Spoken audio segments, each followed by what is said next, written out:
So dear friends అందరికీ మన ఛానల్కు స్వాగతం. ముఖ్యంగా ఈరోజు మనం ఇన్స్ట్రక్షనల్ ఆబ్జెక్టివ్స్ అండ్ స్పెసిఫికేషన్స్, సింపుల్గా చెప్పాలంటే ఆబ్జెక్టివ్స్ అండ్ స్పెసిఫికేషన్స్ గురించి మనం ఈరోజు తెలుసుకోబోతున్నాం. Very important. ముఖ్యంగా తీసుకున్నట్టయితే గురుకులాలో కానివ్వండి, టీఆర్టీ లోపల కానివ్వండి, ఖచ్చితంగా 2 to 3 మార్క్స్ మినిమం వస్తాయి. మనందరికి తెలిసిందే, ఏదైతే మనకు ఎయిమ్స్ అండ్ ఆబ్జెక్టివ్స్ వాల్యూస్ ఉన్నదో అందులోకి మినిమం 7 మార్క్స్ అనేవి కవర్ అవుతున్నాయి ఆ చాప్టర్కి వెళ్ళి. సో అదే చాప్టర్లో భాగంగా ఈరోజు ఏంటి అంటే ఆబ్జెక్టివ్స్ అండ్ స్పెసిఫికేషన్స్, లేదా దీన్ని ఏమంటున్నారంటే ఇన్స్ట్రక్షనల్ ఆబ్జెక్టివ్స్ అండ్ స్పెసిఫికేషన్, బోధనా లక్ష్యాలు స్పష్టీకరణాలు అంటాం. సో వీటి గురించి మనం లెసన్లోకి వెళ్ళే ముందు ప్రీవియస్గా మీ అందరికి తెలిసిందే, దీనికంటే ముందు నిన్న అంటే ప్రీవియస్ ఏదైతే మనం వీడియో రిలీజ్ చేసుకున్నామో అందులో కూడా బ్లూమ్స్ టాక్సానమీ 1956, అదేవిధంగా రివైజ్డ్ బ్లూమ్స్ టాక్సానమీ ఆండర్సన్ క్రాత్ వాళ్ళు ఏవైతే డెవలప్ చేశారో 2001లో మార్పులు చేశారు, దాని గురించి కూడా మనం సవివరంగా నిన్నటి వీడియోలో తెలుసుకోవడం జరిగింది. ఎవరైనా వీడియో కనుక దయచేసి చూడకపోయినట్టయితే తప్పనిసరిగా ఆ వీడియోని కూడా చూడండి. ఈ రెండిట్లో కలిపి కనీసం 5 to 6 minimum 4 to 6 marks score అవుతున్నాయి. సో మరొకసారి విజ్ఞప్తి, ఎవరైనా వీడియోలోకి వెళ్ళే ముందు ఒక విజ్ఞప్తి, ఎవరైనా మన ఛానల్కు సబ్స్క్రైబ్ చేసుకోకపోతే తప్పనిసరిగా సబ్స్క్రైబ్ చేసుకోవాలని వేడుకుంటూ, సో నెక్స్ట్ ఈరోజు ఏంటంటే ఇన్స్ట్రక్షనల్ ఆబ్జెక్టివ్స్ అండ్ స్పెసిఫికేషన్స్, బోధనా లక్ష్యాలు స్పష్టీకరణాలు అంటే ఏందో తెలుసుకుంటాం. ముఖ్యంగా మొట్టమొదటి చూద్దాం ఆబ్జెక్టివ్స్ అంటాం. ఇక్కడ ఏవైతే మనం అంటున్నామో లక్ష్యాలు అంటారు, ఆబ్జెక్టివ్స్ మీకు తెలిసిందే. ఎగ్జాంపుల్ తీసుకుంటే మనకు తెలుస్తుంది, నిన్న ఆల్రెడీ బ్లూమ్స్లో మనం తెలుసుకున్నాం. Cognitive domain, effective domain, psychomotor డొమైన్లో మనం తీసుకున్నాం. కాగ్నిటివ్ డొమైన్లో తెలుసు మనకు మామూలుగా రివైజ్డ్ కాకుండా మామూలుగా చూసినట్టయితే ఏమనుకున్నామంటే నాలెడ్జ్, అది నోయింగ్గా మారింది. నాలెడ్జ్, అండర్స్టాండింగ్ లేదా కాంప్రిహెన్షన్ అంటున్నాం. నాలెడ్జ్, అండర్స్టాండ్, అదేవిధంగా అప్లికేషన్, తర్వాత తీసుకుంటే అనాలిసిస్, సింథసిస్, అదేవిధంగా ఎవాల్యుయేషన్, మూల్యాంకనం. ఇవన్నిటిని మనం ఏమంటామంటే లక్ష్యాలుగా పేర్కోవడం అనేది జరిగింది. బ్లూమ్స్ ప్రవర్తన మార్పులను 3 రంగాలుగా క్లాసిఫై చేశారు. సో బ్లూమ్స్ ఆబ్జెక్టివ్స్ అంటాం మనం కదా. ఆ ఆబ్జెక్టివ్స్ని మనకి ఇక్కడ మళ్ళీ అది తప్పనిసరిగా సేమ్ ఇక్కడ ఉపయోగపడుతుంది. క్లాస్ రూమ్లో కూడా మనం అయితే బోధిస్తామో వాటిని ఏమైనా ఇండైరెక్ట్ ఇంకో కోణంలో చెప్తున్నామంటే ఇన్స్ట్రక్షనల్ ఆబ్జెక్టివ్స్ అంటారు. సో ఆబ్జెక్టివ్స్కి ఎగ్జాంపుల్ మనం అక్కడికి వెళ్ళి పికప్ చేస్తున్నాం. లక్ష్యాలు ఏమేంటి అంటే ఉదాహరణగా నాలెడ్జ్, అండర్స్టాండింగ్, అప్లయింగ్ అంటే ఇక్కడ మనం దానికి వెళ్ళాం, నోయింగ్ అని పిలుచుకుంటాం. అదేవిధంగా లేదా రిమెంబరింగ్ అంటాం, అండర్స్టాండింగ్, అప్లయింగ్, ఇవన్నీ కూడా మనకి ఏంటంటే లక్ష్యాలు. వీటిని ఎట్లా అంటారంటే ఇట్ రిఫ్లెక్ట్స్, ఆ లక్ష్యాలు ఏం తెలియజేస్తాయని చెప్తున్నారంటే it reflects what the learners will do, అంటే లెర్నర్ ఏం చేయబోతున్నాడు, విద్యార్థి ఏం చేయబోతున్నాడో తెలుపుతుంది. ఏవి లక్ష్యాలు తెలియజేస్తాయి. Rather than what the teacher will do, teacher ఏం చేయబోతున్నాడో కాకుండా విద్యార్థి ఏం చేయబోతున్నాడో తెలియజేస్తాయి అని పేర్కోవడం జరుగుతుంది. అదేవిధంగా ఆబ్జెక్టివ్స్కి ఇంకొక కోణంలో ఏమంటారంటే టెర్మినల్ బిహేవియర్ చేంజ్ అంటారు, అంత్య ప్రవర్తన మార్పుగా కూడా పేర్కొంటారు. సో అది కూడా దయచేసి గుర్తులో పెట్టుకోవాలి, దాన్ని టెర్మినల్ బిహేవియర్ చేంజ్ అంటారు. ఇంకొకటి కూడా ఇక్కడ చూద్దాం, టెర్మినల్ బిహేవియరల్ చేంజ్ అని కూడా పిలుస్తారు. టెర్మినల్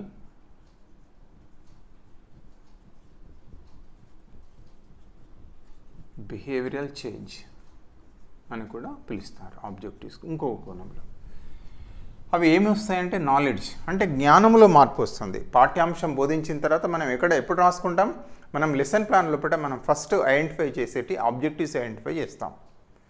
అంటే ఏ ప్రవర్తన మార్పులను తీసుకురావాలి అంటే జ్ఞానాన్ని పొందుతాడు అంటాడు. మనం మామూలుగా చెప్తాం విద్యార్థి జ్ఞానాన్ని మనం చెప్పే సబ్జెక్ట్ కన్వర్తితం చేసుకొని జ్ఞానాన్ని పొందుతాడు. అదేవిధంగా అవగాహన చేసుకుంటాడు, విషయాన్ని ఇస్తాం, కాంటెంట్ చెప్తాం, ఆ సబ్జెక్టుకి సంబంధించి అవగాహన పొందుతాడు. ఆ జ్ఞానాన్ని నిత్య జీవితంలో మామూలుగా వినియోగించుకుంటాడని చెప్తుంటాం అన్నట్టు. సో ఈ విధంగా జ్ఞానము, అవగాహన ఏదైతే ఉందో అంత్య ప్రవర్తన మార్పు, టెర్మినల్ బిహేవియరల్ చేంజ్ అని చెప్తాం.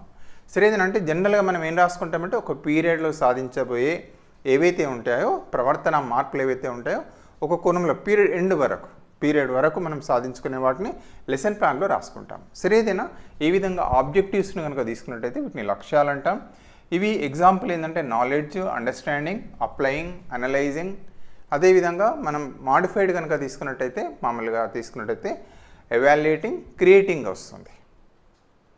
అదేవిధంగా ఎఫెక్టివ్ డొమైన్లో మనం చూస్తాం రిసీవింగ్, రెస్పాండింగ్, వాల్యూయింగ్, ఆర్గనైజింగ్.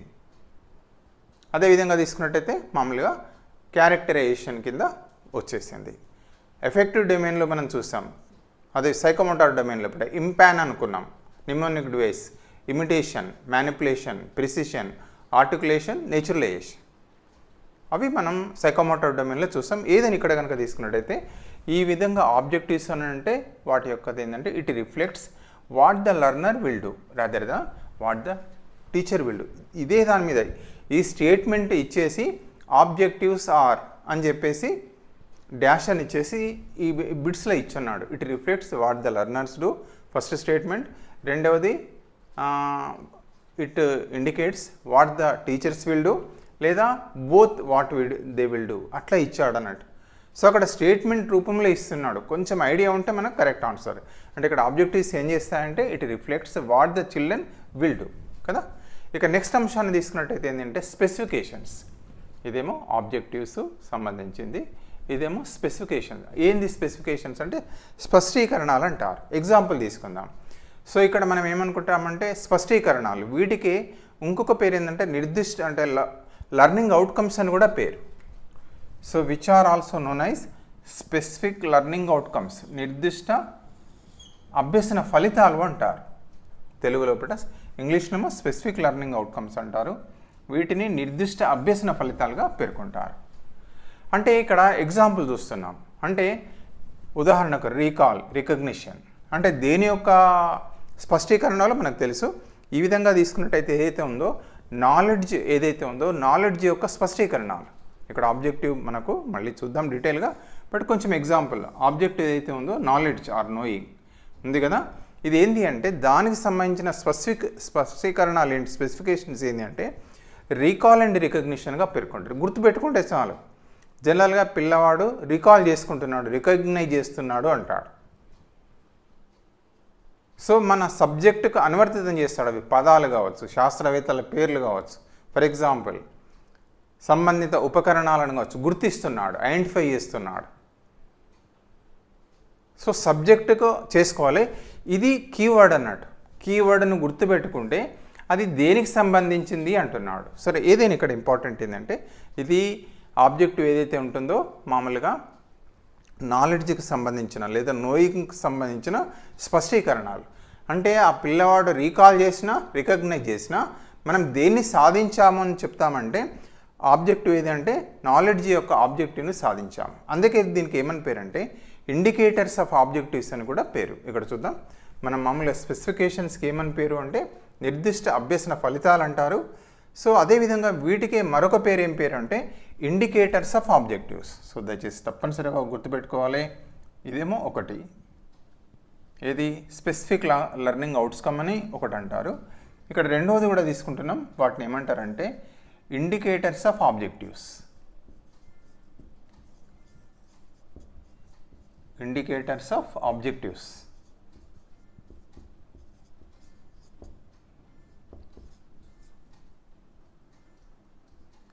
ఈ రెండవ పేరు చాలా ఇంపార్టెంట్. అంటే మనం ఈ ఆబ్జెక్టివ్ని సాధించాము, నాలెడ్జ్ అనే ఆబ్జెక్టివ్ని సాధించామంటే ఎట్లా తెలుస్తుంది? పిల్లవాడు రీకాల్ చేసుకోవాలి, రికగ్నైజ్ చేసుకోవాలి. ఫర్ ఎగ్జాంపుల్ మనం సైన్స్లో తీసుకుంటాం. ప్రయోగశాలలో కూడా ఆక్సిజన్ తయారు చేసే పద్ధతిని ఆ బిడ్డ స్వయంగా చేశాడు. ఉదాహరణ అనుకుందాం, ఒక example. Student has done experiment are learned about how to prepare oxygen in the laboratory. అక్కడ మనం ఏం చేస్తాం? రీకాల్ రికగ్నిషన్లో ఇప్పుడు ఏంటంటే జనరల్గా తీసుకున్నట్టయితే వివిధ రకాల ఆక్సిజన్ తయారు చేయడానికి అవసరమైన పనిముట్లను గుర్తుకు తెచ్చుకుంటాడు. అప్పుడు ఏమైనట్టంటే ఆ పిల్లడికి నాలెడ్జ్ వచ్చింది అని తెలుస్తుంది. అక్కడ సబ్జెక్టు కన్వర్తన్ చేసుకోలేక మనం సబ్జెక్టుకు అప్లై చేసుకోవాలి. అది లాంగ్వేజ్ కావచ్చు, లేదా మ్యాథ్స్ కావచ్చు, లేకున్నట్టయితే సైన్స్ కావచ్చు. ఒకదాన్ని ఎగ్జాంపుల్ తీసుకోవడం అనేది జరుగుతుంది ఇక్కడ. అదే రకంగా తీసుకున్నట్టయితే వీటికి రెండు పేర్లు మనం అనుకున్నాం. ఒకటి మనం మామూలుగా learning outcomes, specific learning outcomes అంటారు, లేదా ఇండికేటర్స్ ఆఫ్ ఆబ్జెక్టివ్స్ అంటారు. మళ్ళీ మనం మిగతా వెళ్ళేటప్పుడు ఇంకా మిగతావి కూడా చూస్తాం. అదేవిధంగా ఇక్కడ ఏంటంటే ఇందులో ఇప్పుడు రెండు అంశాలు ఉంటాయి. స్పెసిఫికేషన్గా రాసుకుంటాం మనం వివరంగా. పిల్లవాడు లెసన్ ప్లాన్లో రాసేటప్పుడు ఆబ్జెక్టివ్ రాస్తాం, జ్ఞానాన్ని పొందుతాడంటాం. మళ్ళీ స్పెసిఫికేషన్లు ఏం రాసుకుంటామంటే ఫర్ ఎగ్జాంపుల్ అంటే ప్యూపుల్ లేదా student pupil classifies things as metals and non metals. అంటే పిల్లవాడు ఏం చేస్తాడు, మామూలుగా మెటల్స్ నాన్ మెటల్స్గా మామూలుగా మెటీరియల్ను క్లాసిఫై చేస్తాడు, వర్గీకరిస్తాడు అని రాసుకుంటాం. సో ఈ విధంగా స్పెసిఫికేషన్లో ఈ స్టేట్మెంట్లు ఏంటంటే 2 పార్ట్స్ ఉంటాయని చెప్తారు. ఒకటేమో బిహేవియరల్ చేంజ్ పార్ట్ అంటారు, ఒకటి బిహేవియరల్ చేంజ్ పార్ట్. అదేవిధంగా రెండవ దాన్ని ఏమంటారంటే కాంటెంట్ పార్ట్ అంటారు. ఒకటేమో బిహేవియరల్ చేంజ్ పార్ట్ ఉంటుంది, అదేవిధంగా తీసుకున్నట్టయితే అక్కడ ఇచ్చాం కాబట్టి ఇట్లా కూడా తీసుకోవచ్చు. ఒకటేమో బిహేవియరల్ చేంజ్ పార్ట్, రెండవది తీసుకుంటే కాంటెంట్ పార్ట్ ఉంటుంది. 2 భాగాలు ఉంటాయి. ఇక్కడ ఏం బిహేవియరల్ చేంజ్ అవుతుంది అంటే క్లాసిఫైస్, స్టూడెంట్ క్లాసిఫై చేస్తాడు బిహేవియరల్ చేంజ్ పార్ట్. మరి దేన్ని క్లాసిఫై చేస్తాడు, things as metals and non metals అనేది ఈ రెండవ పార్ట్, సెకండ్ పార్ట్ కింద మనం చెప్పుకోవచ్చు. ఈ విధంగా ఇందులో 2 పార్ట్స్ ఉంటాయి, కాంటెంట్ పార్ట్ ఉంటుంది, బిహేవియరల్ చేంజ్ పార్ట్ ఉంటుంది. ఎవరిలో మార్పుతో సాధిస్తాం, సింగిల్గా రాసుకుంటాం మనం లెసన్ ప్లాన్లో ప్యూపుల్ లేదా student. Pupil classifies things as metals and non metals పూర్తి అయ్యేసరికి పాఠం అంతా అయిపోయేసరికి, ఆర్ లేదా living things or non living థింగ్స్గా క్లాసిఫై చేస్తాడు. ఇక సబ్జెక్ట్ స్పెసిఫిక్గా తీసుకొని మనం దాన్ని అప్లై చేసుకోవాలి. సో ఈ రకంగా మనం ఎన్లోకి వెళ్ళినా బిట్ ఫ్రేమ్ చేయొచ్చు. ఎన్లోకి వెళ్ళైనా ప్రతి దానిలోకి వెళ్ళి ఎక్కడికి వెళ్ళాలంటే అక్కడికి వెళ్ళి బిట్ ఫ్రేమ్ చేసే అవకాశం ఉంది, మనం జాగ్రత్తగా ఉండాలి. ఓకే, ఇక నెక్స్ట్ చాలా కీలకమైన విషయం ఏంటంటే ప్రతి ఆబ్జెక్టివ్కు స్పెసిఫికేషన్స్ ఉన్నాయి. కీలకమైన పదాలను గుర్తుంచుకుంటే చాలు, ఆ పదాలు మనకు కనుక ఐడియా ఉంటే మనకు దాన్ని సెంటెన్స్లో ఫ్రేమ్ చేసుకొని అలా ఐడెంటిఫై చేసుకోవాలి. అడుగుతున్నాడు, ఉదాహరణకు ఏమంటాడంటే క్లాసిఫైస్, ఫర్ ఎగ్జాంపుల్ ఇంతకుముందు అనుకున్నాగా students people classifies things as metals and non metals. So which objective has achieved అని అంటాడు అన్నట్టు, ఏ ఆబ్జెక్టివ్ను అచీవ్ చేసినట్టు అవుతుంది అని అంటాడు. లేదా మనకు మీరు అందరికీ తెలిసిందే స్పెసిఫికేషన్స్ ఇంకొక దగ్గర ఎక్కడ సహాయపడుతుందంటే మూల్యాంకనంలో, when we will prepare a question paper లేదా క్వశ్చన్స్ ప్రిపేర్ చేసేటప్పుడు ఇది సహాయపడతాయి. మళ్ళీ మనం చూద్దాం, అది కూడా గుర్తుపెట్టుకోవాలి. అంటే మూల్యాంకనం లోపల ఎవాల్యుయేషన్లో మనం క్వశ్చన్స్ తయారు చేయడం లోపల, క్వశ్చన్ పేపర్ తయారు చేయడం లోపల ఇవి చాలా స్పెసిఫికేషన్స్ అనేవి యూస్ఫుల్ అవుతాయి, తెలిసి ఉండాలి మనకు. అక్కడ కూడా ఇక్కడ అడుగుతాడు, ఇంతకుముందు అడుగుతున్నాడు, మనం చూద్దాం. రీకాల్ అంటే డాష్ అనేది ఇచ్చాడు, క్వశ్చన్ లోపల డాషెస్ ఇస్తున్నాడు. Penicillin is invented by dash. ఇది ఏ రకమైన ప్రశ్న అంటున్నాడు. ఆన్సర్లు ఏమిస్తాడంటే మామూలుగా ఎక్స్ప్లెయిన్స్ అంటాడు, లేకపోతే రికగ్నిషన్ అంటాడు, లేదా రీకాల్ అంటాడు, లేదా ట్రాన్స్లేషన్ అంటాడు. ఏవో ఇస్తాడు, అక్కడ 3-4 ఇస్తాడు. అంటే మనం ఏం చేస్తాడు పిల్లవాడు క్వశ్చన్ లోపల అంటే డాష్లో ఏం చేస్తున్నాడు అంటే పెన్సిలిన్ ఎవరు డిస్కవర్ చేసుకున్నాడో ఆల్రెడీ చదువుకున్నాడు, రీకాల్ చేసుకుంటున్నాడు, రీకాల్ చేస్తే రాసుకుంటాడు. సో అది ఏ టైప్ ఆఫ్ క్వశ్చన్ అంటారంటే రీకాల్ టైప్. సో ఇవి మనం కనుక తీసుకున్నట్టయితే మూల్యాంకనంలో ఇది సహాయపడుతుంది. తర్వాత ఇక్కడ కూడా ఆబ్జెక్టివ్ స్పెసిఫికేషన్స్ రెండిట్లో కూడా మనకు చాలా ఈజీ, సులభం. 1-2 సార్లు 3 సార్లు చదివి వెంటే వచ్చేస్తుంది. ఇప్పుడు నెక్స్ట్ వెళ్తున్నాం. ఇక్కడ ఆబ్జెక్టివ్ ఏదైతే ఉంటుందో మనం ఏమనుకున్నామంటే నాలెడ్జ్కి సంబంధించిన స్పెసిఫికేషన్స్ మనం చూస్తున్నాం, ఈ నాలెడ్జ్ యొక్క స్పెసిఫికేషన్స్. సో ఇక్కడ దీన్ని చేస్తున్నాం. ఇక్కడ స్పెసిఫికేషన్స్ దేంది అంటే ఇక్కడ మళ్ళీ మనకు ఇంకొంచెం క్లారిటీ పెరుగుతుందని ఇక్కడ దీన్ని తీసేస్తున్నా, ఈజీగా ఉంటుంది మనకు. సో నాలెడ్జ్ యొక్క స్పెసిఫికేషన్స్ ఏమేమి వస్తాయి అంటే 2 ప్రధానంగా, రీకాల్ అండ్ రికగ్నిషన్. ఇందులో వచ్చేటి ఏంటంటే పీపుల్ రీకాల్స్ అంటే విద్యార్థి రీకాల్ చేసుకుంటాడు, లేదా పీపుల్ రికగ్నైజెస్ గుర్తిస్తాడు. ఏదైనా కావచ్చు, ఫర్ ఎగ్జాంపుల్ ఒక పటం ఇస్తాం, పటంలో ఏ భాగం అనేది గుర్తిస్తాడు పిల్లవాడు. గుర్తించడం అనేది ఏమవుతుందంటే రీకాల్ చేసుకున్నా రికగ్నైజ్ చేసుకున్నా అది ఏ ఆబ్జెక్టివ్ని సాధించడం అవుతుందంటే నాలెడ్జ్ అనే ఆబ్జెక్టివ్ లేదా నోయింగ్ను సాధించినట్టు అవుతుంది. ఇవి గుర్తుంచుకోవాలి మనం. ఏది నాలెడ్జ్ యొక్క స్పెసిఫికేషన్స్ ఏమేంటి అంటే 2 ఉంటాయి, ఒకటి రీకాల్, రెండవది రికగ్నిషన్. Recall and recognition. ఇక రెండవ అంశాన్ని కనుక తీసుకున్నట్టయితే ఆబ్జెక్టివ్ అండర్స్టాండింగ్. ఇక్కడ కూడా మనం ఏం చేస్తున్నామంటే కొంత క్లారిటీ పెరుగుతుంది, ఇది అవసరం లేదు మనకు. సో ఇక్కడ చూసినట్టయితే ఆబ్జెక్ట్ ఏదైతే అండర్స్టాండింగ్ ఉంది కదా, ఈ అండర్స్టాండింగ్ యొక్క స్పెసిఫికేషన్స్ ఏంటి అంటే ఇక్కడ మనం సింపుల్గా చెప్పాలంటే explains, illustrates, classifies, gives examples, translates, compares, distinguishes. అదేవిధంగా మామూలు ఇక్కడ ఏముందంటే డిటెక్ట్ ఎర్రర్స్, ఇది కూడా అందులో ఇదే, డిటెక్ట్ ఎర్రర్స్ అండ్ రెక్టిఫైస్, తప్పులను గుర్తించి సవరిస్తాడు. ఇందులో ఏది చేసినా కూడా ఏది చేసినా చైల్డ్ లేదా స్టూడెంట్ ఏమైతే అంటే మనం ఏ ఆబ్జెక్టివ్ని సాధించినట్టు అవుతుందంటే అండర్స్టాండింగ్ను సాధించినట్టు అయితే. ఇక్కడ ఆబ్జెక్టివ్ అండర్స్టాండింగ్, ఇది రెండవది మనకు తెలిసిందే. Very very important. అండర్స్టాండింగ్ యొక్క స్పెసిఫికేషన్స్ మళ్ళీ చూద్దాం. ఎక్స్ప్లెయిన్స్, ఇల్లస్ట్రేట్స్, ఎవరు? పీపులే. మళ్ళీ ఇక్కడ అంటే విద్యార్థి, people. Explains, illustrates, classifies, giving examples, translates, compares, distinguishes. అదేవిధంగా డిటెక్ట్స్ ఎర్రర్స్ అండ్ రెక్టిఫైస్. ఇందులో అన్నీ వస్తాయని కాదు, మనం యొక్క లెసన్ని బట్టి ఏదైనా కావచ్చు, వివరించడం ఒకటే రావచ్చు. చైల్డ్ ఎక్స్ప్లెయిన్స్, అదేవిధంగా ఇల్లస్ట్రేట్స్. ఈ పదజాలం గుర్తుపెట్టుకోవాలి. ఇల్లస్ట్రేట్ అన్నా కూడా ఏ ఆబ్జెక్టివ్ని సాధించినట్టు అంటే అండర్స్టాండింగ్, ఈ ఆబ్జెక్టివ్ని సాధించినట్టు. మరి ఒకవేళ క్లాసిఫై చేస్తాడు, ఇంతకుముందు అనుకున్నాం మెటల్స్, నాన్ మెటల్స్గా క్లాసిఫై చేస్తాడు, లేదా లివింగ్ థింగ్స్, నాన్ లివింగ్ థింగ్స్గా క్లాసిఫై చేస్తాడు, పిల్లవాడు క్లాసిఫై చేస్తాడు. సో ఇట్లా మనం అనువర్తితం చేసుకుంటే క్లాసిఫై చేసినా కూడా ఏ ఆబ్జెక్టివ్ని సాధించినట్టు అంటే అండర్స్టాండింగ్ యొక్క ఆబ్జెక్టివ్ని సాధించినట్టు. అదే రకంగా గివింగ్ ఎగ్జాంపుల్స్, ఉదాహరణ. Student gives examples for metals, for non metals. మెటల్స్కి అంటే ఏవో ఉదాహరణ ఇస్తాడు, నాన్ మెటల్స్ అంటే ఏవో ఎగ్జాంపుల్స్ ఇస్తాడు. అదేవిధంగా లివింగ్ థింగ్స్కి ఏవో ఎగ్జాంపుల్స్ ఇస్తాడు, నాన్ లివింగ్ థింగ్స్ ఏవో ఉదాహరణలు ఇస్తేస్తాడు.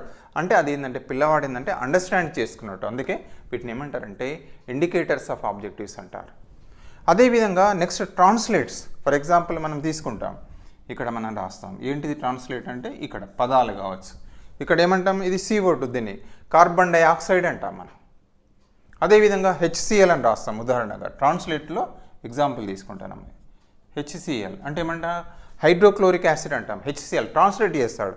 సంకేతాలు ఏవైతే ఉంటాయో, ఏవైనా సమీకరణాలు కావచ్చు, సంకేతాలను కానీ ట్రాన్స్లేట్ చేయడం అనేది జరుగుతుంది, అనువదిస్తాడు. ఫార్ములాస్ కావచ్చు. ట్రాన్స్లేట్ చేసినా కూడా మనం ఏ ఆబ్జెక్టివ్ని సాధించినట్టు అంటే అండర్స్టాండింగే. అదేవిధంగా కంపేర్స్, పోలుస్తాడు. ఫర్ ఎగ్జాంపుల్ మనం చూస్తాం, ఫోటోసింథసిస్ ఉంటుంది, రెస్పిరేషన్ ఉంటుంది. 10th క్లాస్ సిలబస్లో ఉంది ఫోటోసింథసిస్, రెస్పిరేషన్. ఆ రెండింటిని కంపేర్ చేస్తాడు, మనకు పోలుస్తాడు. అదేవిధంగా తీసుకున్నట్టయితే మామూలుగా ట్రాన్స్లేట్స్, కంపేర్స్. అదేవిధంగా డిస్టింగ్విషెస్, భేదాలను గుర్తిస్తాడు. ఇంతకుముందు అనుకున్నట్టు మామూలుగా ఫోటోసింథసిస్కు రెస్పిరేషన్కి ఏం తేడాలు ఉన్నాయి, భేదాలను గుర్తిస్తాడు. అదేవిధంగా ఎనిమల్ సెల్ ఉంటుంది, తర్వాత ప్లాంట్ సెల్ ఉంటుంది, డిఫరెన్షియేట్ చేస్తాడు, భేదాలను గుర్తిస్తాడు. సో ఈ విధంగా భేదాలను గుర్తించినా పోల్చినా ఏమవుతుంది అంటే మామూలుగా పిల్లవాడు మనం ఏ ఆబ్జెక్ట్ని సాధించినట్టు ఏంటి అంటే అండర్స్టాండింగ్ అంటాం. మనం క్వశ్చన్స్ వేస్తాం, మనం ప్రశ్నలు రాస్తాం, మనం క్వశ్చన్ పేపర్స్ రెడీ చేస్తాం. చేసేటప్పుడు ఏమంటామంటే డిస్క్రైబ్ ఫోటోసింథసిస్ అంటాం, లేదా describe how you will prepare oxygen in the laboratory అంటాం. ఎగ్జాంపుల్ తీసుకుంటున్నాం అంటే ప్రయోగశాలలో ఆక్సిజన్ తయారు చేసే పద్ధతిని వివరించండి అంటాం. అంటే అది ఏ లక్ష్యాన్ని సాధించడానికి మనకి ఎక్కడ తీసుకున్నారంటే ఒకవేళ ఎవాల్యుయేషన్లో కనుక తీసుకుంటే లాస్ట్ మనకు ఉన్నది కదా, వెరీ ఇంపార్టెంట్ క్వశ్చన్ ఇస్తాడు, అది ఏ ఆబ్జెక్టివ్ని సాధించడానికి ఉపయోగపడుతుంది, ఏ ఆబ్జెక్టివ్ని సాధిస్తే లక్ష్యం అంటాడు. సో ఈ విధంగా రెండు రకాల మనకిది ఈ చాప్టర్ అనేది ఇప్పుడు నేర్చుకునేది చాలా ఉపయోగపడుతుంది. సో వివరించండి అంటే ఆటోమేటిక్గా ఏమైనట్టు దేనికి సంబంధించిన క్వశ్చన్ అంటే అది అండర్స్టాండింగ్ అయిందా లేదా పిల్లవాడికి తెలుస్తుంది. లేదా మామూలుగా ఇక్కడ ఏమంటామంటే మనకు క్లాసిఫై చేయమంటాం, మామూలుగా థింగ్స్ ఇచ్చేసి వాటిని క్లాసిఫై చేయమంటాం. సో క్లాసిఫై చేసినా కూడా అది మనం ఏం సాధించినట్టు అంటే అండర్స్టాండింగ్ సాధించినట్టు. సో ఈ రకంగా మామూలుగా ఇవి ఈ కీలకమైన పదాలను గుర్తుపెట్టుకోవాలి. Explains, illustrates, classifies, giving examples, translates, compares, distinguishes, detects errors and rectifies, తప్పులను గుర్తించి సవరించడం కూడా. మనం ఒక ఈక్వేషన్ రాస్తాం, ఆ ఈక్వేషన్లో బహుశా కరెక్ట్ ఉండొచ్చు, ఎర్రర్స్ ఉండొచ్చు. కానీ ఫర్ ఎగ్జాంపుల్ ఇక్కడ మనం రాస్తాం CO2 plus H2O gives C6H12 O6 plus CO2 అని రాస్తాం. సో నిజంగా కిరణజన్య సహాయక్రియకు సంబంధించిన సమీకరణం అని చెప్తాం. పిల్లవాడు ఏం చేస్తాడు, ఈక్వేషన్ గమనిస్తాడు. ఆ పిల్లవాడు ఏం చేస్తాడంటే సరే ఇక్కడ విడుదలయ్యేది ఇందులోపట CO2 కాదు O2 అంటే ఈ విధంగా అది పటం లోపట కావచ్చు లేదా ఎందులోపటనైనా తప్పులను గుర్తించి సవరిస్తాడు. డిటెక్ట్స్ ఎర్రర్స్ అండ్ రెక్టిఫై కూడా చేస్తాడు. అట్లా చేసినా కూడా మనం ఏ లక్ష్యాన్ని సాధించినట్టంటే అండర్స్టాండింగ్ లక్ష్యాన్ని సాధించినట్టు. సో ఈ పదాలను గుర్తుపట్టుకుంటే చాలు, గుర్తుపెట్టుకుంటే చాలు, ఖచ్చితంగా మార్క్స్ వచ్చేసినట్టే మనకు. ఒకటి మరోసారి చూద్దాం. ఆబ్జెక్టివ్ ఏంది, నాలెడ్జ్. నాలెడ్జ్ యొక్క స్పెసిఫికేషన్స్ ఏమిటి అంటే ఒకటి రీకాల్, రెండవది రికగ్నిషన్. గుర్తించడం, జ్ఞప్తికి తెచ్చుకోవడం. గుర్తించినా జ్ఞప్తికి తెచ్చుకున్నా ఏ లక్ష్యాన్ని సాధించినట్టు అని అంటే ఆ మామూలుగా నాలెడ్జ్ అనే లక్ష్యాన్ని సాధించినట్టు. అదే రకంగా తీసుకున్నట్టయితే ఈ యొక్క అండర్స్టాండింగ్ ఏదైతే ఉందో దీని యొక్క స్పెసిఫికేషన్స్ ఏమేమి వస్తాయంటే ఎక్స్ప్లెయిన్స్, ఇల్లస్ట్రేట్స్. మరి ఎవరు విద్యార్థి ఇక్కడ, ఇది మర్చిపోవద్దు. People explains, illustrates, classifies, giving examples, translates, compares, distinguishes. ఇలా అన్నీ కాదు, ఒకటే కావచ్చు, రెండే కావచ్చు, ఏదో ఒకటి చేస్తాడు. రెండు ఏది చేసినా కూడా పిల్లవాడికి అవగాహన అయినట్టే. లేదా ఇక్కడ అనుకున్నాం డిటెక్ట్స్ ఎర్రర్స్ అండ్ రెక్టిఫైస్ అంటున్నాం. ఇందులో ఏది సాధించినా, ఈ ఇండికేటర్ ఏది ఉన్నా కూడా ఏ లక్ష్యాన్ని సాధించినట్టు అంటే మామూలుగా అండర్స్టాండింగ్ ఏదైతే ఉందో ఆ ఆబ్జెక్టుని సాధించినట్టు అవుతుంది. సో క్వశ్చన్ ఫ్రేమ్ చేసేటప్పుడు కూడా మనం అనుకుంటాం క్లాసిఫై అంటాం. ప్రశ్న ఇచ్చేటప్పుడు వర్గీకరించండి, భేదాలను తెలపండి. కిరణజన్య సంయోగక్రియకు అదేవిధంగా మామూలుగా శ్వాసక్రియకు మధ్య గల తేడాలను తెలుపమని చెప్తాం మనం. Question we will frame the question. What is the difference between అని అంటాం. ఏదైనా కానివ్వండి, what is the difference between and compare అని ఇస్తాం. క్వశ్చన్ బట్టి మనకు సబ్జెక్ట్ని బట్టి టాపిక్ని బట్టి ఇస్తాం. కంపేర్ లేదా ట్రాన్స్లేట్ లేదా క్లాసిఫై అంటాం, ఇల్లస్ట్రేట్ అంటాం, ఎక్స్ప్లెయిన్ అంటాం. అంటే ఇందులో ఏది ఇచ్చినా కూడా మనం ఏ ఆబ్జెక్టివ్ను చైల్డ్లో కొలవడానికి అంటే అండర్స్టాండింగ్ అనే ఆబ్జెక్టివ్ను కొలవడానికి. ఇక నెక్స్ట్ తీసుకుందాం. మూడోది ఇంకొక ఇంపార్టెంట్ ఆబ్జెక్టివ్ అప్లయింగ్. సో ఇక్కడ స్పెసిఫికేషన్స్ అని పెడుతున్నాం. ఇక్కడ మళ్ళీ ఇది కూడా అవసరం లేదు, దీన్ని కూడా తీసేసుకుంటున్నాం. ఇక్కడ కూడా మనం ఏం చేస్తున్నాం అంటే అప్లయింగ్ యొక్క స్పెసిఫికేషన్స్ ఏంది. అప్లై అంటే వినియోగించడం. అంటే ఇక్కడ ఏమని చెప్తారు అంటే మనకు మామూలుగా చెప్పిన పాఠ్యాంశం ఏదైతే ఉంటుందో ఆ యొక్క జ్ఞానాన్ని ఏం చేస్తాడు, అవగాహనను నిత్య జీవితంలో అవసరమైన సందర్భంలో వినియోగించుకుంటాడు. అది ముఖ్యమైన లక్ష్యం అన్నట్టు. ఆబ్జెక్టివ్ అప్లయింగ్ అంటే వినియోగించుకోవడం. నిత్య జీవితంలో డే లైఫ్లో వినియోగించుకుంటున్నాడు పిల్లవాడు. ఫర్ ఎగ్జాంపుల్ మీరు విటమిన్స్ గురించి చెప్పారు. ఆ విటమిన్స్ గురించి అంటే ఏ విటమిన్ అనేది క్యారెట్లో ఉంటుందని చెప్పారు, బొప్పాయి ఫలాల్లో ఉంటుందని చెప్పారు. ఏ చీకటి మామూలుగా ఏ విటమిన్ లోపం వల్ల రేచీకటి అన్న వ్యాధి వస్తుందని చెప్పారు. జనరల్గా 10th క్లాస్లో మనకు ఉంది, కాంటెంట్లో మీకు తెలిసిందే. దాన్ని చైల్డ్ అప్లై చేసుకుని నిత్య జీవితంలో వినించుకోవాలి. ఫ్రూట్స్ తీసుకునేటప్పుడు ఆ తెలిసిన పిల్లవాడు ఏదైతే ఉందో ఏ క్లాసులైనా ఆ పిల్లవాడు ఏంటంటే వాళ్ళ పేరెంట్స్ తోటి కానీ మార్కెట్కి పోయినప్పుడు కానీ ఈ బొప్పాయి ఫ్రూట్స్ తీసుకుంటాడు, తినడం కూడా జరుగుతుంది. మనకు తినాలి కదా, సో అది అప్లై చేసుకోవడం అంటాం. అదేవిధంగా హిమోగ్లోబిన్, ఐరన్ గురించి చెప్తుంటాం. మామూలుగా హిమోగ్లోబిన్ ఏంటి అంటే మామూలుగా లోపం వల్ల అనీమియా అనే వ్యాధి వస్తుందని చెప్తుంటాం హిమోగ్లోబిన్.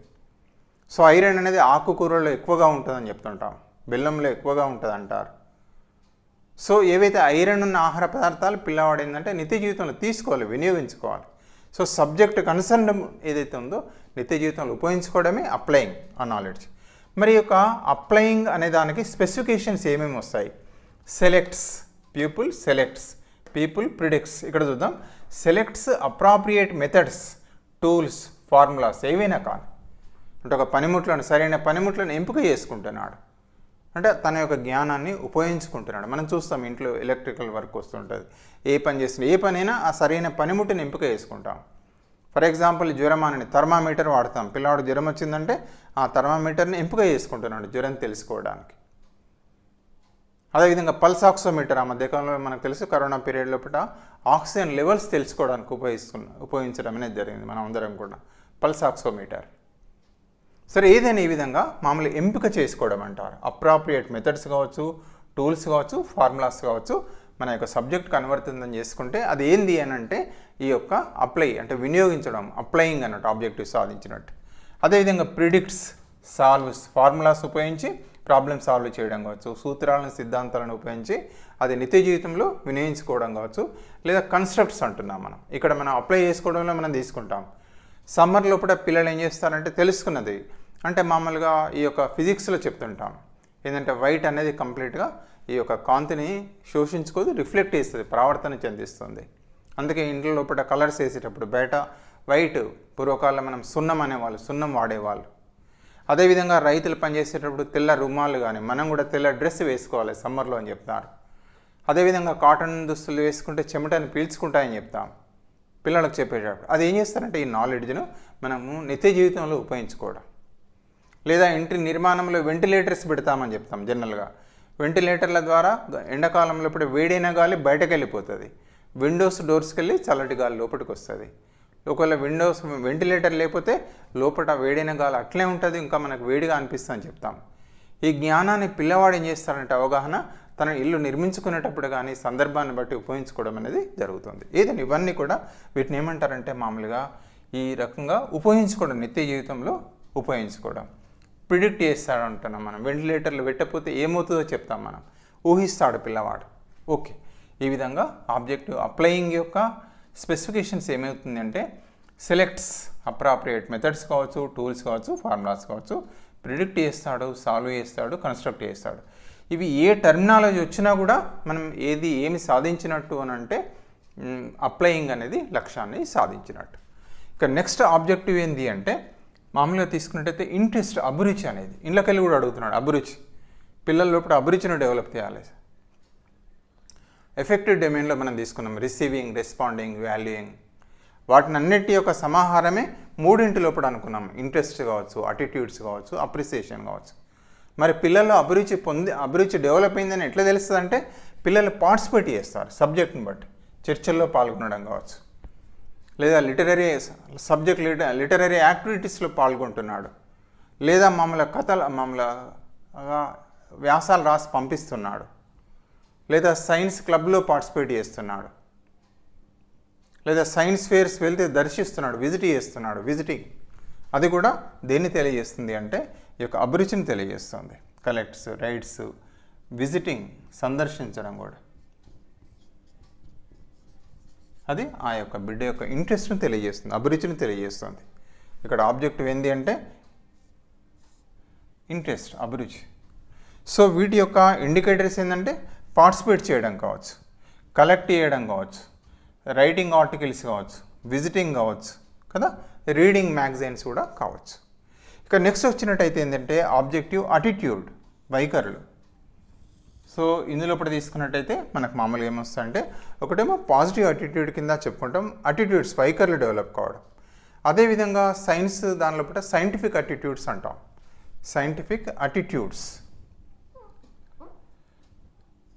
శాస్త్రీయ వైఖరులు అంటారు. Very very important. శాస్త్రీయ వైఖరులు. జనరల్గా శాస్త్రీయ వైఖరులని వేటిని అంటామంటే మనందరికీ తెలిసిందే మూఢనమ్మకాలు నమ్మకపోవడం. అంటే అయితే చైల్డ్ డోంట్ బిలీవ్ సూపర్స్టిషన్స్. అదేవిధంగా ఓపికను కలిగి ఉండడం. ఒక పని అంటే మామూలు ఏమంటారంటే చేపట్టే పని కంప్లీట్ అయ్యే వరకు చేయడం అన్నట్టు, పట్టుదలతో పూర్తి చేయడం.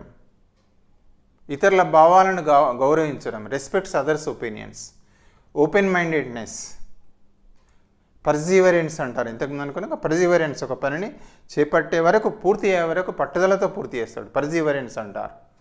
మనకు ఫస్ట్ చాప్టర్లో దీని గురించి మామూలుగా ఇంట్రొడక్షన్ చాప్టర్ అయితే ఉందో మనకు స్కోపు తర్వాత దాని లోపల మనకి ఇచ్చారు. సో దయచేసి ఖచ్చితంగా శాస్త్రీయ వైఖరి లక్షణాలను తెలుసుకోవాలి. మనకు ఈజీ ఉన్నది, 7, 8, 9 ఉన్నాయి. అంటే ఈ విధంగా వైఖరులు డెవలప్ కన్సర్న్ సబ్జెక్టుగా ఏదైతే చెప్పేటప్పుడు దానికి సంబంధించిన ఒక పాజిటివ్ వైఖర్స్ ఏవైతే డెవలప్ అవుతాయో దానికి సబ్జెక్ట్ సైంటిఫిక్ అటిట్యూడ్స్ అంటాం. శాస్త్రీయ వైఖరులు పెంపొందించాలి. 1986లో 10 కోర్ ఎలిమెంట్స్లో ఒక భాగం పిల్లల లోపల ఈ scientific temperament, scientific attitudes develop కావాలని ఇచ్చారు 10 కోర్ ఎలిమెంట్స్లో. సో ఈ విధంగా ఏంది అంటే పిల్లల లోపల వైఖరులు డెవలప్ అవుతాయి. అంటే మూఢనమ్మకాలు నమ్మతలేడు అంటే ఆ బిడ్డ లోపల అది ఇండికేటర్. ఈ ఆబ్జెక్టుని సాధించినట్టు అంటే సైంటిఫిక్ యాటిట్యూడ్ని సాధించినట్టే. ఇతరుల భావాలను గౌరవిస్తున్నాడు. అదేవిధంగా మనకు మామూలుగా రుజువు లభించేంత వరకు జడ్జిమెంట్ తీర్పును వాయిదా వేసుకుంటున్నాడు. He is postponing his judgement. అంటే మనకు ఎవిడెన్స్ కావాలి, ఎవిడెన్స్ దొరికే వరకు, సరైన ఎవిడెన్స్ దొరికే వరకు మనకు మామూలుగా తను ఒక ఒపీనియన్కు కంప్లీట్గా రావడం అనేది లేకుండా ఉండడం అన్నట్టు. సో ఇవన్నీ కూడా సైంటిఫిక్ యాటిట్యూడ్ యొక్క లక్షణాలు, ఆ విషయం మీకు తెలిసిందే. ఇక నెక్స్ట్ ఏంటంటే ఆబ్జెక్టివ్ అప్రిసియేషన్, అభినందించడం. సో సందర్భాన్ని బట్టి మామూలుగా ఈ యొక్క అప్రిసియేషన్ ఏంటంటే సైంటిఫిక్ డెవలప్మెంట్లో శాస్త్రవేత్తల యొక్క రోల్, మ్యాథమెటిక్స్ అభివృద్ధిలో కూడా ఎందరో వ్యక్తుల యొక్క మామూలు శాస్త్రవేత్తలు, గణిత శాస్త్రవేత్తల రోల్ ఉంటుంది. అదేవిధంగా సోషల్లో కన్సర్న్డ్ యొక్క గొప్ప మేధావులైన ఆర్యభట్ట కావచ్చు, లేకపోతే ఇతర అద్భుతమైన మ్యాథమెటిషియన్స్ యొక్క పాత్రను ఏం చేస్తారంటే పిల్లవాడు తెలుసుకున్న విద్యార్థి అభినందించడం అనేది జరుగుతుంది. అదేవిధంగా సోషల్ లోపల కూడా మనం చూస్తాం, మామూలుగా పావర్టీ లోపల కానివ్వండి, పేదరిక నిర్మూలన కావచ్చు, లేదా భారతదేశం స్వాతంత్రం రాకముందు, స్వాతంత్రం వచ్చిన తర్వాత అన్ని అంశాలను తెలుసుకొని మంచి అంశాలను అభినందించడం అనేది జరుగుతుంది. సో దాన్ని ఏమంటారంటే అప్రిసియేషన్ అంటారు. అదేవిధంగా ఫైనల్గా ఆబ్జెక్టివ్ ఏంటంటే ఇందులో తీసుకుంటున్నాం స్కిల్స్, నైపుణ్యాలు. సో ఇందులో ఇప్పుడు ఏమొస్తాయంటే డ్రాస్, వెరీ వెరీ ఇంపార్టెంట్. దీని మీద స్పెసిఫిక్గా అడుగుతున్నాడు, వెరీ ఇంపార్టెంట్. స్కిల్స్ పైన వస్తుంది. అంటే హీ డ్రాస్, ఏదైనా డయాగ్రామ్, పటం గీయడం, అది దేశపటమే కావచ్చు, లేకపోయినట్టయితే మన కన్సర్న్ సబ్జెక్ట్ సంబంధించిన ఏదైనా డ్రా చేయడం అనేది దేని కింద వస్తుందంటే స్కిల్ కింద వస్తుంది, నైపుణ్యం కింద వస్తుంది. ప్రయోగం చేయడం, ఒక ఎక్స్పెరిమెంట్ చేయడం, దాన్ని ఏమంటారంటే అది కూడా నైపుణ్యమే, మ్యానిపులేటివ్ స్కిల్స్ అని కూడా చెప్తారు. సో ఈ విధంగా మనకు ఇవి మామూలుగా స్పెసిఫికేషన్స్, బోధనా లక్ష్యాలు, స్పష్టీకరణాలు. ఇందులోకెళ్ళి తప్పనిసరిగా 2 to 3 బిట్స్ అడుగుతున్నాడు మినిమం. మీరు ఏ క్వశ్చన్ పేపర్ని దయచేసి ప్రీవియస్ క్వశ్చన్ పేపర్స్ తీసుకోండి, ఖచ్చితంగా వాటిని మనం ఏం చేయాలంటే సాల్వ్ చేసుకోవాలి. మీ కన్సర్న్ సబ్జెక్ట్లో కూడా పాత క్వశ్చన్ పేపర్స్ గురుకుల వెబ్సైట్లో మనకు అవైలబిలిటీ ఉన్నాయి, దయచేసి వాటిని తీసుకోండి, తప్పనిసరిగా చేయండి. వీటికి సంబంధించిన ఏదైతే సబ్జెక్టు లోపల మీ అందరికి తెలిసిందే, ఇందులో కూడా మనకు ఉన్నాయి ఈ యొక్క స్పెసిఫికేషన్స్. వీటి గురించి డీటెయిల్గా ఇచ్చాడు, మరొకసారి చదవాలి. ఖచ్చితంగా టెక్స్ట్ బుక్స్ మీ యొక్క వాటిని తీసుకోండి, దయచేసి తప్పనిసరిగా మీరు చదవండి. అది ఓల్డ్ అన్నా మీ దగ్గర ఏది ఉన్నా కూడా, ఏ స్పెసిఫికేషన్ అయినా సోషల్ కావచ్చు లేదా సైన్స్ లోపల తీసుకున్నట్టయితే ఈ దీనిలో ఉంది. ఈ పాత టెక్స్ట్ బుక్స్ ఉన్న పెడగాజీ పుస్తకాలు ఉన్న అందులో కూడా ఇచ్చారు. సో ఒకసారి గ్లింప్స్గా వెళ్తున్నాం. ఇక్కడ ఆబ్జెక్టివ్ అంటే లక్ష్యాలు ఏంటంటే ఎగ్జాంపుల్స్ ఇచ్చాం.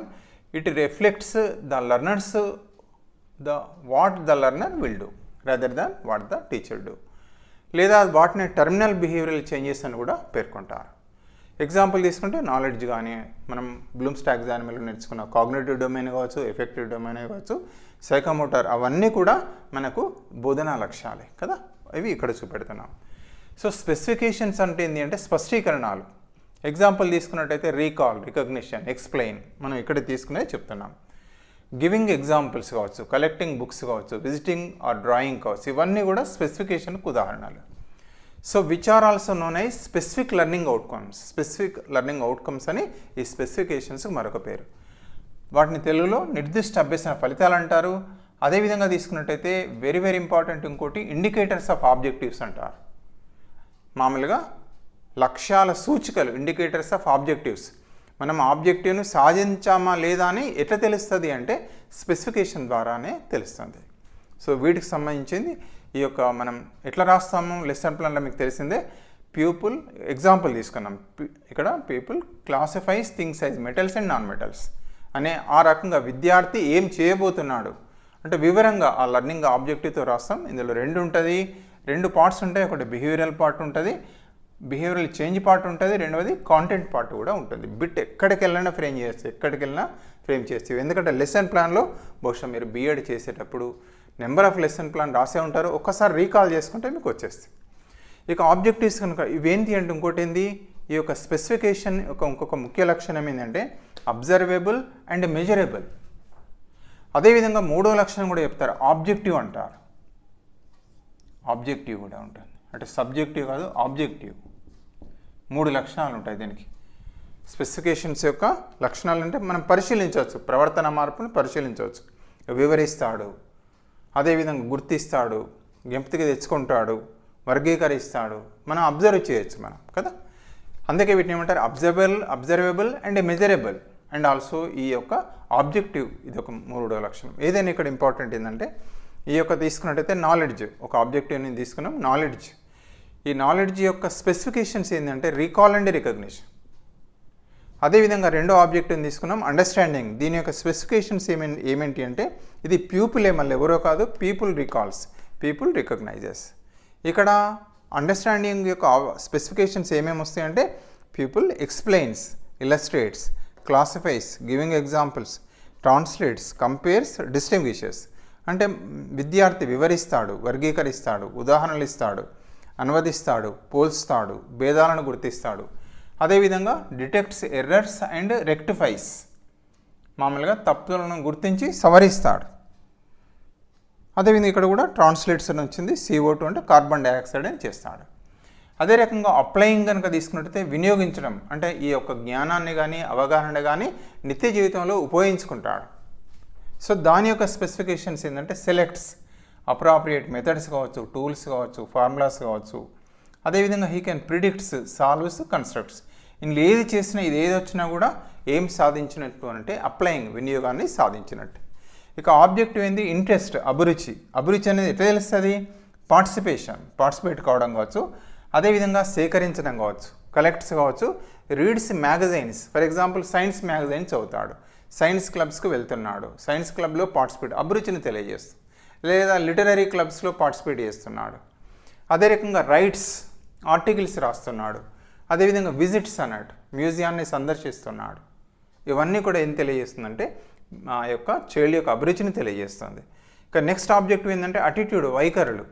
జనరల్గా ఏం చెప్తామంటే పాజిటివ్ అటిట్యూడ్, వాళ్ళ యొక్క వైఖరిని తెలుపుతుంది. ముఖ్యంగా ఈ సైన్స్లో కానీ దీనిలో కానీ ఎన్లైన్ ఏమి ఇస్తారు, సైంటిఫిక్ అటిట్యూడ్స్ అంటారు, శాస్త్రీయ వైఖరులు. ఫస్ట్ చాప్టర్లో డెప్త్గా మీరు నేర్చుకునే ఉంటారు. సరైన అందులో ఇప్పుడు ఏంటంటే మూఢనమ్మకాల నమ్మకపోవడం. Student won't believe superstitions. ఇతరుల భావాలను గౌరవిస్తాడు, ఈ respects others opinions. Open mindedness, విశాల దృక్పథాన్ని కలిగి ఉంటాడు. పర్సివరెన్స్ అంటారు, చేపట్టిన పనులను పట్టుదలతో పూర్తి చేస్తాడు. ఇవన్నీ కూడా ఏ లక్షణాలు అంటే శాస్త్రీయ వైఖరి లక్షణాలు. సో అక్కడన్నా బిట్ ఫ్రేమ్ చేసి తెలుసుకోవాలి, మనం ఇక్కడ తెలుసుకుంటే చాలు. ఓకే, నెక్స్ట్ ఆబ్జెక్టివ్ ఏంటంటే అప్రిసియేషన్, అభినందిస్తాడు. ఆ బిడ్డ మంచిని అభినందిస్తాడు, సబ్జెక్టే కావచ్చు లేదా వ్యక్తులే కావచ్చు. ఆ గ్రహించిన మంచి అంశాలను ఆ బిడ్డ అప్రిసియేట్ చేయడం అనేది జరుగుతుంది, వాళ్ళ యొక్క రోల్ని అప్రిసియేట్ చేస్తాడు. ఇక ఫైనల్గా మనకు తెలుసుకుందంటే ఆబ్జెక్టివ్ స్కిల్స్, నైపుణ్యాలు. జనరల్ నైపుణ్యాల్లో కూడా సైన్స్లో కూడా ప్రాసెస్ స్కిల్స్ ఆఫ్ సైన్స్ అంటాం. అదేవిధంగా తీసుకున్నట్టయితే సోషల్లో ఇక్కడ ఏంది స్కిల్స్ నైపుణ్యంలో ప్రధానంగా డ్రాయింగ్, పటాలు గీస్తున్నాడు, చైల్డ్ డ్రాస్. అదేంది, దేన్ని సాధించినట్టు, ఏ లక్ష్యాన్ని, డ్రాయింగ్ అంటే స్కిల్స్, అది మ్యాప్ డ్రాయింగే కావచ్చు లేదా మామూలుగా ఒక పటం డ్రా చేయడం కావచ్చు, ఏదైనా కావచ్చు. అది దేన్ని తెలియజేస్తుందంటే మామూలుగా ఈ స్కిల్ని సాధించినట్టే తెలియజేస్తుంది. అది ఎక్స్పెరిమెంటల్ స్కిల్స్ కావచ్చు లేదా మ్యానిపులేటివ్ స్కిల్స్ కావచ్చు. So thank you for watching this video. So తప్పనిసరిగా kindly subscribe for our channel. మీకు ఈ వీడియో నచ్చినట్టయితే మీ మిత్రులకు కూడా షేర్ చేయాల్సిందిగా వేడుకుంటూ, సో మరొకసారి విజ్ఞప్తి, తప్పనిసరిగా ఇది విన్న తర్వాత ఖచ్చితంగా ఒకసారి చదవాలి. దయచేసి మరొకసారి చదవండి, 2 సార్లు 3 సార్లు చదవండి. ఈ టాపిక్ మళ్ళీ ఎవాల్యుయేషన్లో కూడా, మూల్యాంకనంలో కూడా సహాయపడతాయి. 2 రకాల లాభం ఇక్కడ. అక్కడ మనం ప్రశ్నాపత్రాన్ని తయారు చేస్తాం, ప్రశ్నాపత్రాన్ని బ్లూ ప్రింట్లో మనం తీసుకుంటాం, వెయిటేజ్ ఇస్తాం. సో టైప్స్ ఆఫ్ క్వశ్చన్స్ అని అడుగుతాం మనం. టైప్స్ ఆఫ్ క్వశ్చన్స్ లోపల లక్ష్య భారత్వం అంటాం, వెయిటేజ్ ఫర్ ఆబ్జెక్టివ్స్ ఇస్తాం అన్నట్టు. అందులో కూడా జ్ఞానానికి ఎంత ఇస్తాం, అవగాహన ఎంత ఇస్తాం. అదేవిధంగా ఇప్పుడు ఆల్రెడీ టెక్స్ట్ బుక్స్లో మనకి ఏమొచ్చింది అంటే మనకు అకాడమిక్ స్టాండర్డ్స్ అని వచ్చాయి.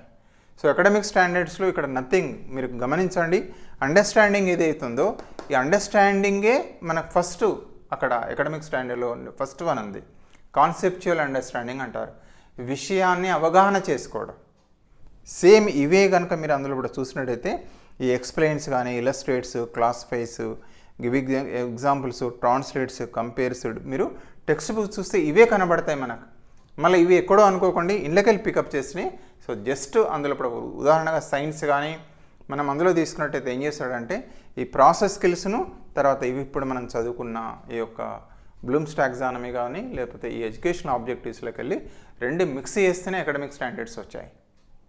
ప్రాసెస్ స్కిల్స్ ఆఫ్ సైన్స్ మీకు తెలిసిందే ఏంటంటే అబ్జర్వేషన్, క్వశ్చనింగ్, హైపోథసైజింగ్, ఎక్స్పెరిమెంటింగ్, ఇన్ఫరెన్స్, అదేవిధంగా క్లాసిఫైయింగ్, ప్రిపరేషన్ ఆఫ్ మోడల్స్, అవన్నీ ఏమంటామంటే మామూలుగా ప్రాసెస్ స్కిల్స్ ఆఫ్ సైన్స్గా చెప్తాము. ఆ రెండు మిక్స్ చేస్తారు. మిక్స్ చేస్తే ఏమైందంటే అకాడమిక్ స్టాండర్డ్స్ కొన్ని అడిషనల్గా ఉన్న విషయం మీకు తెలిసిందే. దయచేసి అట్లా చేసుకోండి. అకాడమిక్ స్టాండర్డ్స్ అంటే మళ్ళీ వేరేదో మనం భయపడాల్సిన అవసరం లేదు. మళ్ళీ ఎందుకంటే ఎవాల్యుయేషన్లో కానీ అక్కడ కానీ టెక్స్ట్ బుక్లో కానీ మనకు అకాడమిక్ స్టాండర్డ్స్ అనే పదం వస్తుంది. అయ్యో ఇది వేరే కావచ్చు కాదు, దీన్నే మనం ఇంకో కోణంలో ఇప్పుడు మనం అయితే ఇన్స్ట్రక్షనల్ ఆబ్జెక్టివ్స్ అని అనుకుంటున్నాము, నథింగ్ బట్ వాట్ ప్లేసే పేరు చేంజ్ అయింది, మళ్ళీ ఇవే వస్తాయి మనకు. So once again thank you for watching this video. So మీ అందరికీ హృదయపూర్వక ధన్యవాదాలు. అంతేకాకుండా దయచేసి ఎగ్జామ్స్కి మంచిగా చదవండి. మళ్ళీ ఇంతకుముందు చెప్పుకున్నట్టు ఓల్డ్ పేపర్ను తప్పనిసరిగా ప్రాక్టీస్ చేసుకోండి. సో కమింగ్ వీడియోస్ లోపల కూడా తప్పనిసరిగా ఇంకా వీలైనంత వరకు మనం టాపిక్ చెప్పుకుంటూ నెక్స్ట్ మనం ఆబ్జెక్టివ్ బిట్స్ని కూడా మీకు అందజేయించే ప్రయత్నం చేయడం అనేది జరుగుతుంది. ఇక మెయిన్ కాన్సన్ట్రేషన్ ఏంటంటే ఇక 10 days మనకు దగ్గరికే వస్తున్నాయి. సో ఈ లోపటగా మిగతా ఇంపార్టెంట్ టాపిక్స్ ఏదైతే పెడగాజులు ఉన్నాయో, బోధనా పద్ధతులు ఉన్నాయి, చాలామంది మిత్రులు ఎవాల్యుయేషన్ మీద కూడా చేయమని అడుగుతున్నారు. అవి చేసిన తర్వాత మన టైంని బట్టి మిగతా చాప్టర్స్ని కూడా అందించే ప్రయత్నం చేయడం జరుగుతుంది.